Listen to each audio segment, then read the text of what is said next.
Game of Thrones, La Casa de Papel, Stranger Things, Peaky Blinders, The Crown, Luke Cage, Black Mirror, c'est une véritable avalanche de séries qui déferlent dans nos vies. Près de 70% des Français suivent au moins une série par mois et 40% regardent même 2 à 3 séries par mois. Et puis commencer un film sur sa télé et pouvoir le continuer sur sa tablette ou son mobile, c'est plutôt cool, non? Ah bah non, c'est pas cool du tout en fait, car cette surconsommation de séries tuerait notre libido. Notre Flirt présente.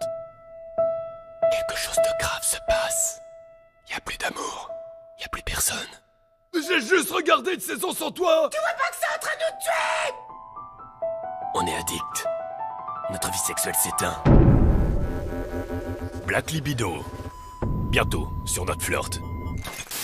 Pourtant, les séries ont toujours existé. Mais ce qui a changé, c'est leur accessibilité infinie sur les plateformes. Nous passons en moyenne 6 heures par jour devant les écrans. David Spiegelhalter, statisticien britannique, s'inquiète de cette nouvelle addiction. Si dans les années 90, le programme se terminait au plus tard à 22h30, aujourd'hui, il n'y a plus de limite.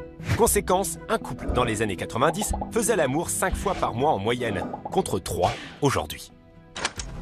Mais alors, pourquoi sommes-nous addicts? Les séries jouent sur la frustration. On veut savoir la suite.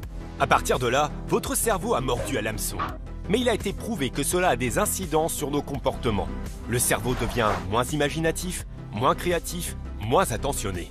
Via les séries, votre cerveau vit une vie par procuration. Alors, êtes-vous addict?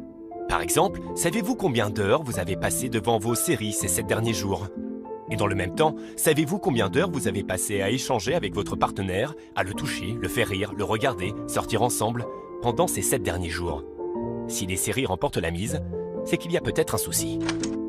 Alors, les séries ont-elles tué l'amour?